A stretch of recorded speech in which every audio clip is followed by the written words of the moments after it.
Good day, everyone. I am Hansel Kumighod. I am going to report the two principles under developmental and social factors.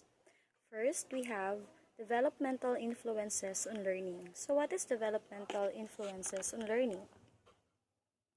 So, as individuals develop, there are different opportunities and constraints in learning. Meron daw maraming opportunities, but there is also constraints. When you say constraints, it is hindrances on learning. So learning is most effective when differential development within and across physical, intellectual, emotional, and social domains are considered. So, sabi ko nga kanina, merong mga hadlang or constraints in learning. So, ito yun siya, yung physical, intellectual, maybe emotional, or social. Pero dapat itong mga hadlang na ito ay dapat nating i-consider. So, I have here 3 examples as per asked by our teacher we should give 3 example situations in every principle or in each principle. So, first, so if you have a student that is having a disability, so probably he has limited capabilities. For example, kulang yung fingers niya. So, hindi mo talaga siya mapupush na gawin yung isang activity na para dapat sa mga walang disability. So, isa ito sa mga hadlang na matuto sila. For example, tinuturuan mo sila paano magsulat. So, sa mga mayroong disability, mahihirapan sila na magsulat ng maayos because of the said disability. So, that's for physical. So, next we have the intellectual. So, if a child has a illness like dyslexia, so dyslexia is a learning disorder that involves difficulty reading due to problems identifying speech sounds and learning how they relate to letters and words. So this dyslexia is a reading disability. Dyslexia affects areas of the brain that process language.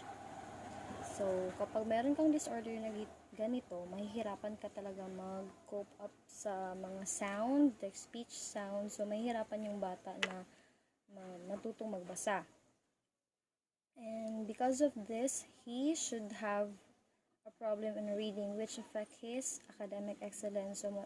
So kumbaga magiging behind talaga siya when it comes to learning. So if meron siyang kaklase na walang disorder, so mas madali talaga para sa kanila matutong magbasa. So, next and last for my example situation is for emotional. So, a teenager have a maltreatment history. So, she cannot focus on reading because of the trauma have caused by the maltreatment. So, because of the trauma, so, nahihirapan siyang magbasa. Hindi siya makafocus sa pinagagawa ng kanyang teacher. So, meron siyang emotional problem.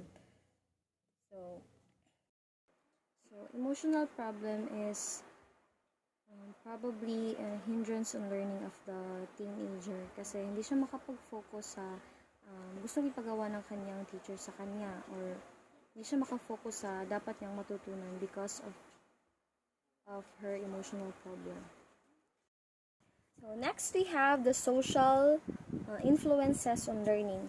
So social influences on learning is learning is influenced by social interactions, interpersonal relations, and communication with others. So, yung kanina yung developmental is referring yun siya as individual and development. Ito is yung influences ng mga taong nakapaligid sa iyo.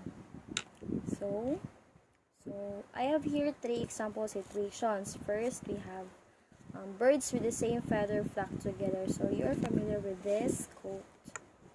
So, if you have a positive vibes around you, you are mostly have a positive disposition in life. So, tama naman. Kapag yung nakapaligid sa iyo is mga positibong tao, so ikaw mismo magiging positive ka din sa buhay. Then, next we have, if a child grows in a chaotic and violent family, he watches his father beat his mother, he should mostly violent in the future. because of his exposure to violence. So, dito natin masasabi na yung kumbaga adaptation. So, ma-adapt ng bata yung, kung ano yung nakikita niya sa mismong pamilya niya o sa mismong papa niya na sinasaktan yung mama niya. So, in the future, pwede niya itong ma-adapt or pwede din na hindi niya ito gawin. So, third, we have if a child's parents spend a lot of time on church, most likely he will also be an active member of a church because that's what he see in his parents. So, kagaya nga yung kanina is negative man yun siya. Ito siya, this is a positive influence by the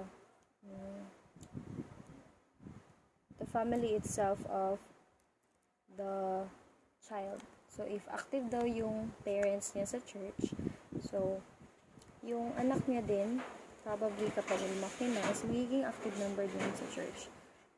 So, learning can be enhanced when the learner has the opportunity to interact and to collaborate with others on instructional tasks. So, mas may enhance yung learning nila kapag hinahayaan yung isang estudyante na makipag-collaborate or makipag-interact sa kanyang kapwa kaklase. For example, hayaan natin sila for example, groupings. Hayaan natin silang mag-brainstorming, mag-sharing of ideas. So, through that, mas marami siyang matututunan from his classmate or from her classmates. And we all know that we can learn everywhere. Kahit nasa saang sulok tayo ng mundo, kahit saan sulok ka man ng mundo, meron kang pwedeng matutunan. So that's all for my report under the developmental and social factors. We have again the developmental influences on learning and the social influences on learning. Sana po ay may natutunan kayo. Thank you.